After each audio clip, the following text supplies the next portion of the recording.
middle of the day during a weekday. I doubt I get too many folks on here this early, but we'll see.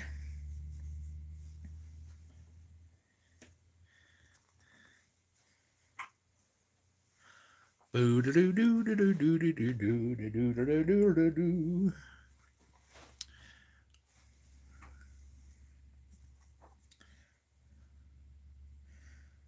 Da da da da da da da da. Hey, Dustin, you are the first one. And you showed up before YouTube said anybody was here.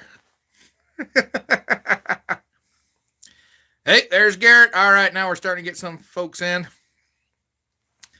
All right. I figured it'd be slow for about the first 10, 15 minutes of these chats. That's the way it usually goes. Oh, but I'm just taking a little break here and got some stuff in the mail in. Hey, Mr. Nice Guy. Yeah. Hey, you got here at the start. Yeah, I got to go work on deer hides. And those things stink. I mean, if you've never had the experience of smelling something that stunk so bad that it made your throat burn, oh, God, them things. But I've been trying to flush them with fresh water here. And that's why I haven't bothered showering yet today, because I'm going to be messing with them. And, oh, I tell you what, that rotten smell, once it gets on your skin, that's something that don't go away easy. But anyway, that's why I probably could never become an undertaker. So I just wanted to kind of do a little bit of an update now that I'm getting some folks in, and y'all that miss it, you can come in after the fact and see it. But anyway, got some new leather stuff I'm going to be offering. I just got some leather in, so if you've been waiting on a holster for me, that's good news for you. It's going to be in the works here pretty quick. Probably not going to start cutting leather today because, like I said, these deer hides kind of got precedence. If I don't do anything with them, they're going to rot and wind up getting thrown away. But starting on Monday, this is Thursday, starting on Monday, and I got some more stuff coming in too, but starting on Monday, I'm going to start working on holsters, and I'm going to do nothing but holsters for a couple weeks, see if I can get some stuff done. And I'm trying to add some other stuff to the options as well beyond holsters, so I'm trying to expand out the business. I've done that before with the saddlebag stuff, but not a lot of people have been buying those. I think I've sold one set, and that was to the 11 Bang Bang boys. But anyway, some of the stuff I've been working on here, I've been working on a keepsake box, and a lot of stuff is stuff that comes from Springfield Leather. And if you know, I do a lot of business with them, and they have a lot of great patterns out there. And I was watching one of their videos, and they do this little keepsake box thing, and this is the lid for it. But I decided to buy that pattern pack because I got some leather that was sitting around that I wasn't getting any use out of. And so I started practicing my tooling, and I gotta say my tooling's improved. It could use more work, but you know, if I get some more practice in, it'll be all right. But anyway, it's gonna be the lid on that. The body of it, I've just finished tooling this morning. It's sitting over trying to dry out so I can get the oil on it, and then the leather finish stuff that I ordered some antique and some tan coat and stuff to come in. So that'll be coming in. I'll get this one finished up here pretty soon. See, Rich Stewarty, I asked about a Walker holster, but I might order a new Modern Army holster instead. Hey, that's fine. Just shoot me an email. We'll get you squared away. I've got a lot of orders, and to be honest, I don't know if I got enough leather on this particular order that I made to do all the holsters. So I'm going to go back through all the people who've been waiting the longest because there's folks who've been waiting since December. Those folks I'll put in first, and then I'll go through the line, and we'll see what leather I got left over. If I don't have enough left over, as soon as I get those holsters paid for, the next batch will come in, and there's some people that have paid for stuff that are still waiting too. But we're going to keep it rolling here. And anyway, the one thing I'm going to try to get done is I'm actually working on 2 of these boxes. I'm going to try to get those done here pretty quick so I can get those out the door. And if anybody's interested in one of these, let me know. They're not going to be real cheap. With all this tooling and stuff that goes into that, and some of the material I'm going to be using is a little bit fancier material that I'm not going to be able to replace. Probably looking at about $200 on those.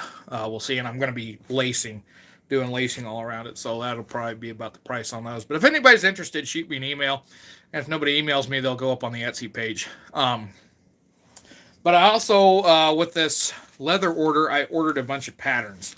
And so if anybody is interested in those, I ordered some patterns for cell phone cases. Um, and just looking at them, I think these patterns are for the folks that don't use a phone protector. And well, I'm looking for my phone and I'm talking to it right here. So anyway, if you got a protector on your phone, I'm gonna have to modify the case for those. But if you don't use a protector on your phone, which I don't think anybody does nowadays, but if you don't and you want a case, I've got a pattern here. Just let me know what size of phone you got, and I think I can make that work. Um, let's see. I'm gonna save those two because those are the best. I'm gonna save those for last. Also ordered the spur strap patterns. So I know a lot of my leather friends do these, and they sell pretty decent on those. So if you're looking for a set of spur straps, let me know. I'll be starting those. The price will depend on how fancy you want them. And then the two that I'm really excited for, I'll start with this one. This is my favorite. Is I got a revolver caddy and a pistol caddy. The main differences between the two is the type of pattern they are. So this one's a solid piece of leather. This one can be done with inlays. So I've got these patterns. But on these, if you want one, I'm going to have to do a pre-order because I couldn't really justify buying $100 worth of shearling, which you have to buy a whole shearling. They're $100 a piece. And I'm not sure exactly how big they are. But anyway, I didn't order the shearling on these yet, because what I'm going to do with these is I'm going to do a pre-order system. If you want one of these caddies, let me know. Let me know how fancy you want to get it, and from there we'll figure out the price tag on them.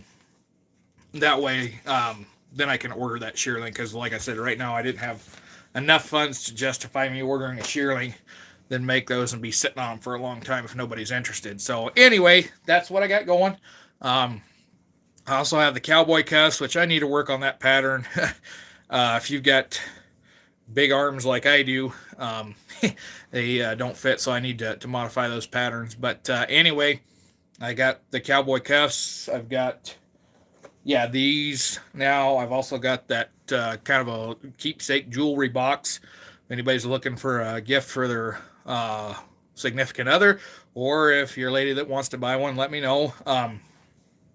When I get this one done, I will show it again, and it's going to be really pretty. It's going to be lined with velvet, and I think I'm going to do one in bright blue and one in red, because my grandmother has a bunch of velvet laying around. It's never going to get used, and when I say a bunch of velvet, she's got a bunch of velvet. Holy crap. I'm not sure if y'all are familiar, but those big boxes that they ship out apples in, it's like 50 to 100 pounds or whatever. She's got one of those full of velvet, so we're going to line that with that. But anyway, so yeah, just wanted to kind of give that update, let you folks know what's going on there. And like I said, if you got an order with me right now, we're going to be getting started here real quick. So in fact, this evening, after I get done working deer hides and try to get some of the smell scrubbed off, I may start cutting patterns tonight. But I'm probably not going to get real heavy into it until next week. That and my shoulder too has just been limiting me on what I can do. What's funny is I can work them deer hides fine. My shoulder don't hurt. I can pull, I can jerk around on them. But just sitting there with my shoulder up like this and doing the tooling, it just drives it crazy. So hopefully I can get that fixed this summer. And stitching too. You wouldn't think stitching, something as simple as stitching, but trying to pull that string this way, that hurts like a son of a gun. Right up in the front here, right about there. But anyways, we get it done. So yeah, just keep an eye out on what I got going there. Other than that, not a lot of updates. Other than I was also going to announce I'm going to be on a live chat tomorrow with Slick Six Guns, and I think that's 7:30 my time, 8:30 his time, because he said 8:30 Central. So yeah, that would be 7:30 my time. And then on Saturday we got Tales of the Trails at 7:30, and I need to sit down and start reading again because I'm not read up. But we're going to be talking about the Southern Plains Indian War. We're going to start into it. So we're going to start kind of at Sand Creek and work our way up to Washita. Because them are the two that I know more about. I don't know a lot about. I need to, like I said, sit down and read. And I may end up doing that tonight instead too. But anyways, let's see here. Doug Dukes is in. See, Mr. Guys, use Tiger Balm for the pain, but it saved me many day chronic pain. The thing with some of those stuff is like my lungs react to some things. Well, I tried horse liniment that had eucalyptus in it, and then I spent the next 4 hours just trying to breathe because my lungs closed up on me. So it's like a lot of that stuff I don't mess with. And plus, I have a really high tolerance for painkillers. The only thing that works on me is ibuprofen, and when I take ibuprofen, then I'm in pain doubled over. So it's like, why add more pain to get rid of pain in one area and just migrate it to another? So I usually bear with it. I go as long as I can until I can't stand it anymore, and then I just take a break for a while. But yeah. One of these days when I finally get set up to where I can get surgery done on it, and I think I'm going to have to do it sooner rather than later. But even just sitting here doing this, I feel it clicking in there. So I'm thinking I probably got a bone spur. And when I did talk to a doctor, they were leaning towards that as well. I hope that's all it is, because that's the quick, easy fix. If it's the rotator cuff, I'm screwed for about 8 weeks. Another reason why I'm trying to get all this leather done, I'm telling people, get your orders in now for what you want, because it ain't going to be long, and I'm not going to be able to do it for a while. And I may have to shut down anyway when I go back up to Wyoming. Yeah, Diane's in. How you doing, Diane?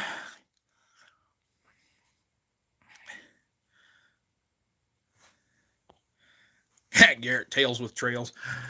So, and also I got a bunch of coasters too. So I sold all the ones that were looking real fancy. I've got a set right now, a 4 set with just basket weave on it, and I'll probably let them go for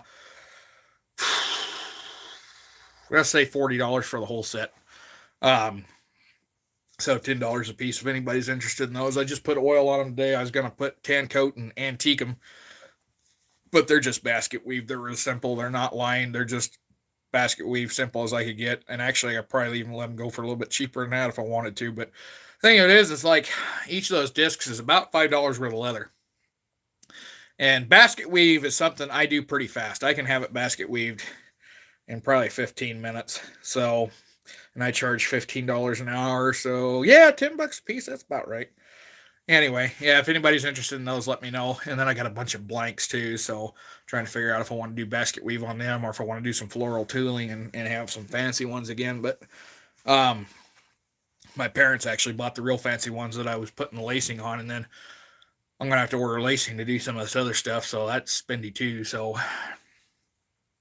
but anyway, so yeah, that's kind of what's going on. And then, yeah, I'm planning on heading back to Wyoming at the end of March. That's the plan. I may put that off because my start date up in Wyoming is at the end of April, depending on if things change around. If things change around, it may go back to the 7th of May, but I kind of want to get up there, do a few things and spend some time with some of my friends before I get started in there. And then it'll also give me some time to do some leather work as well. But I definitely got a lot to do and not enough time to do it all in. So, anyways, and then the whatever time it is train is right on time. So, let's see here. All right, nobody in the chat. So, anyways, yeah, I'll show you these things again for anybody coming in late. So, yeah, we've got the cell phone case pattern, which I may make one of these for me just to see how it turns out. And then we'll see how that goes. And it has an option for credit card things on it. So got that option there. Option for a closed flap. And so if anybody's interested in those, let me know.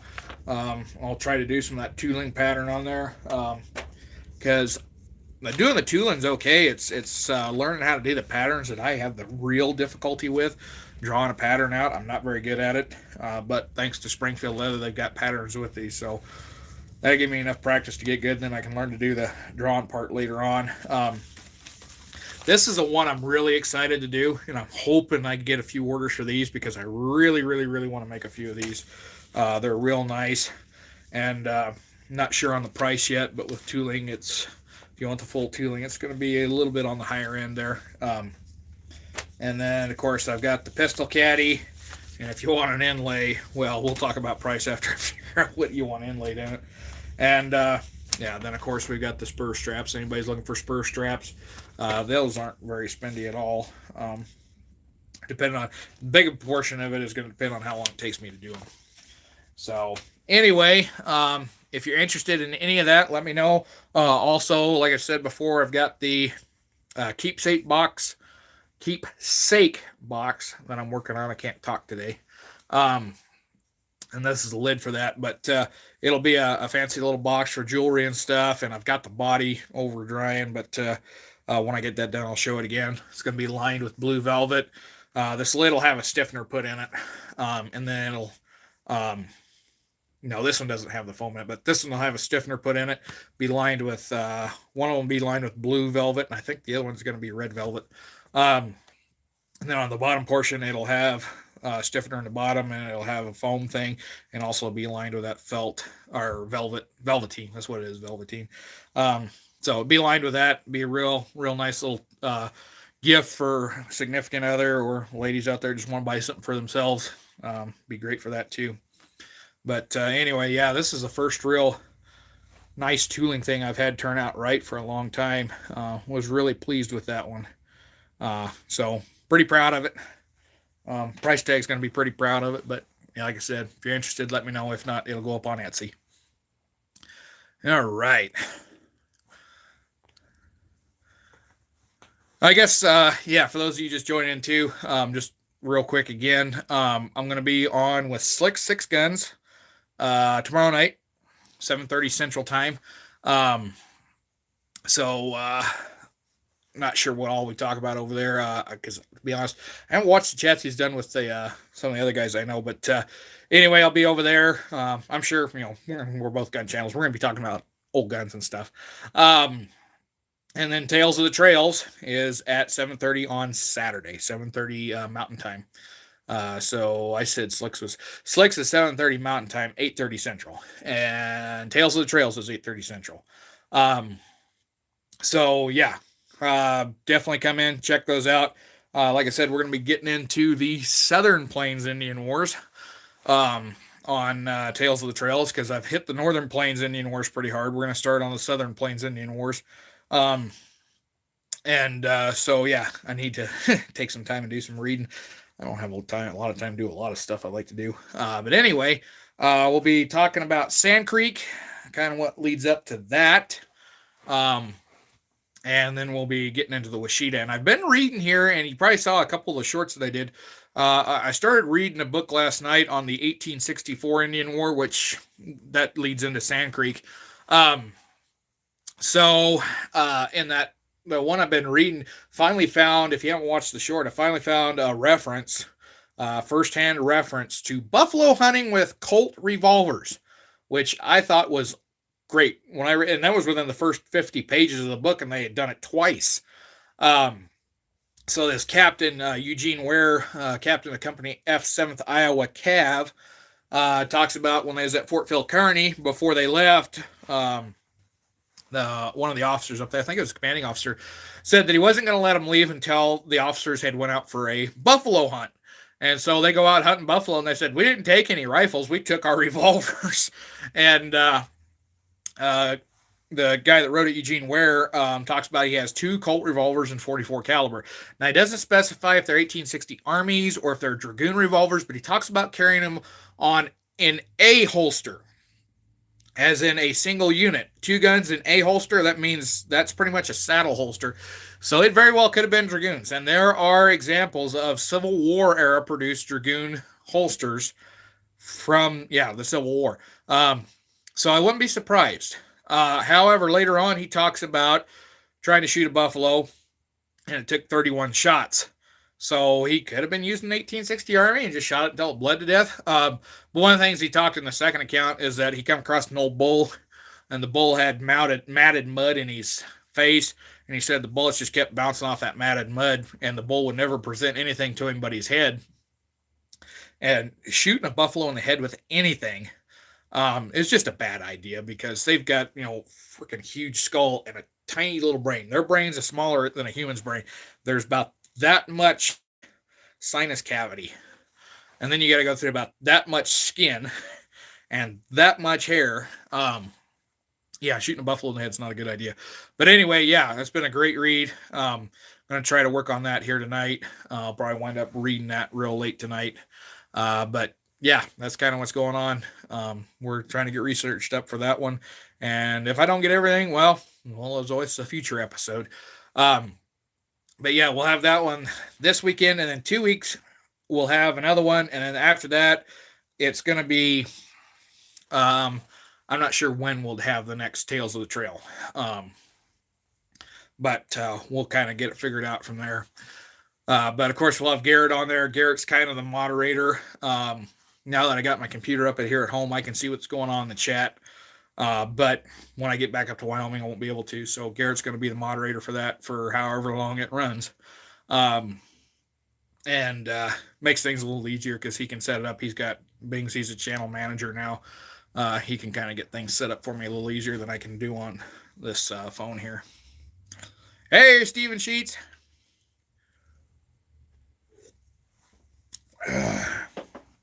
But yeah, during the buffalo hunt days, I mean, them Sharps rifles and Remington rolling blocks, Springfields, they don't have any problem taking a buffalo down because, you're shooting real heavy bullets, or the revolver, I know there's guys that did it, and that was one of the other things that this Eugene guy says is that horses are naturally scared of buffalo, and he said that his horse would spook and run off at the smell of a buffalo robe. When Indians would come around wearing a buffalo robe, his horse would take off. So, yeah. Fun times back in those days. I think it'd be fun to live back then. You could do a lot of stuff you can't get away with today. But anyways, I'm going to run here for a couple more minutes. Anybody's got any questions, comments, concerns?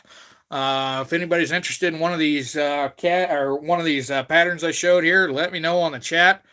Shoot me an email and let me know. Let's see, Mr. Nice Guy. I got a snub-nosed walker in the works. I'd love a holster rig for. I'll shoot you an email when it's done. Shout out to Guns of the West for the idea. I had that idea a long time ago too because I come across a picture of an original walker, and wasn't an original. That the barrel was cut off back right where it goes from the transition from that semi-octagon to the round. And I'm sitting there thinking, well, somebody did that back in the day. I wonder if it was out of, just trying to make a more concealable revolver. I think what that one come down to is you get to reading about the guys in Texas that was using them.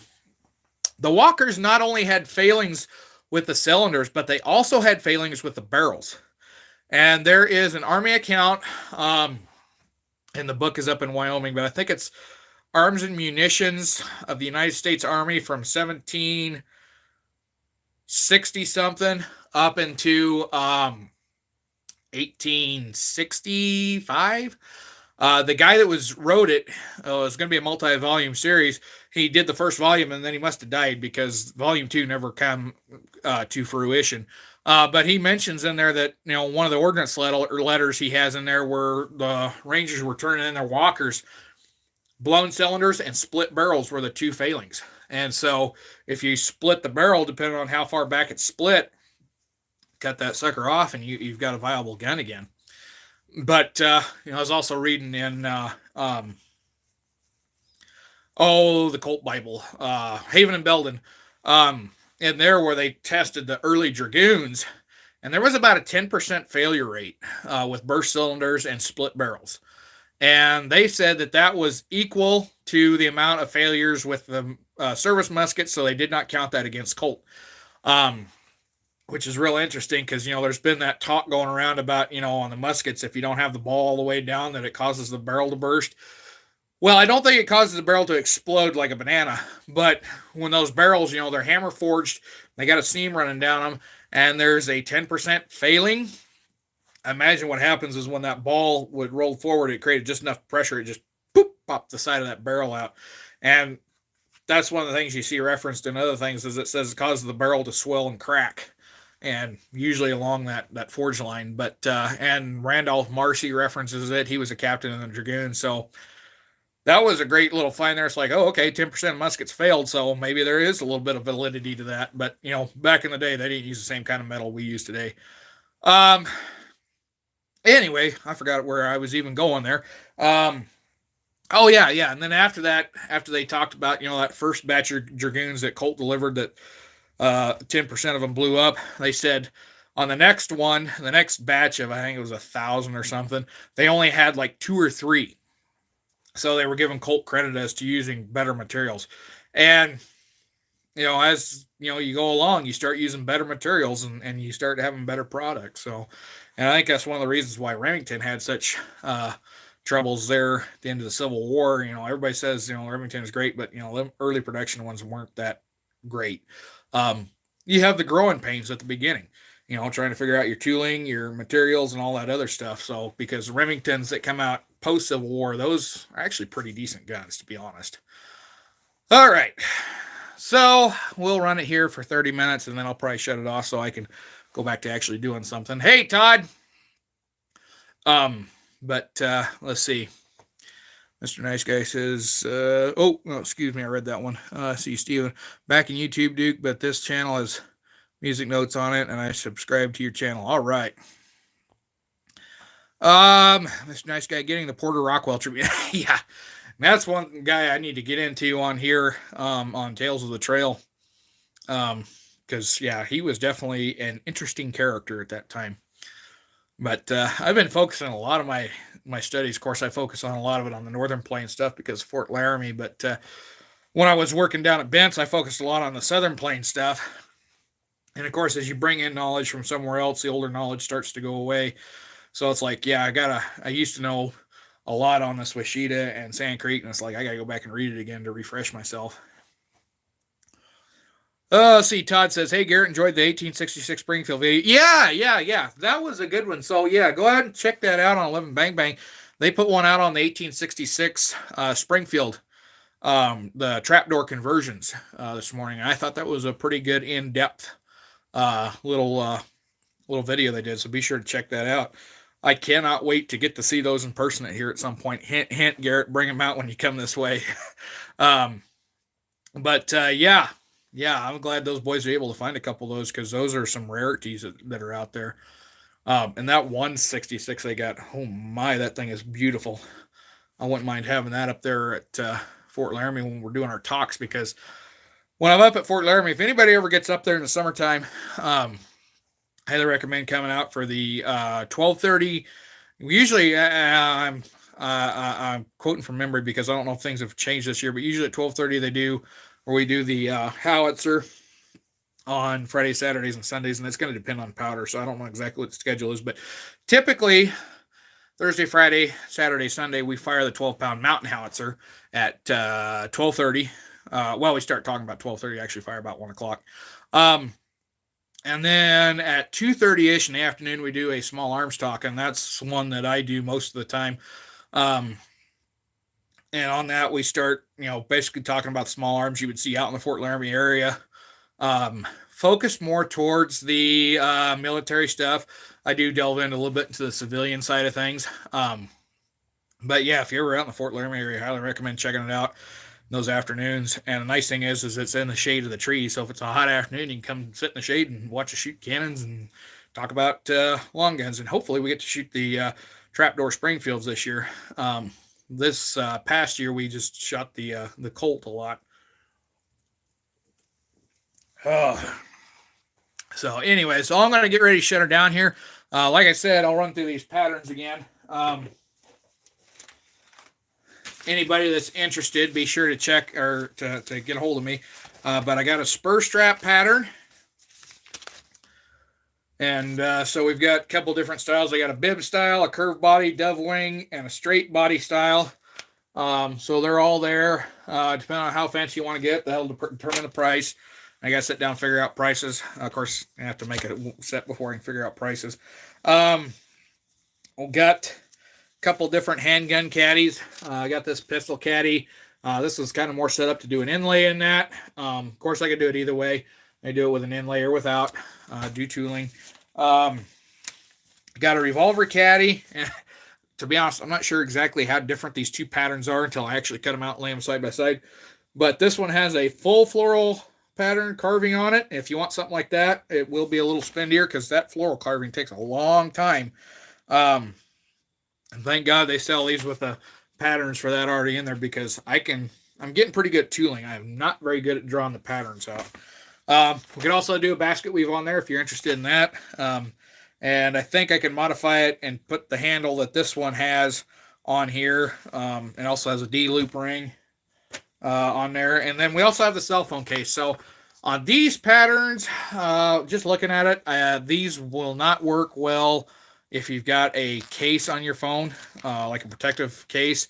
But I think I can modify that pattern to accommodate one of those.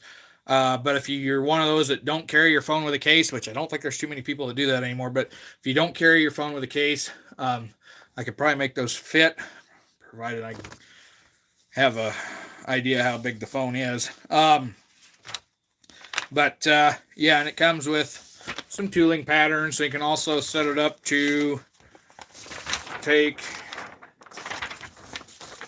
as soon as I get set up here, set up to where it'll accept credit cards and stuff. So if you're interested in any of that, let me know.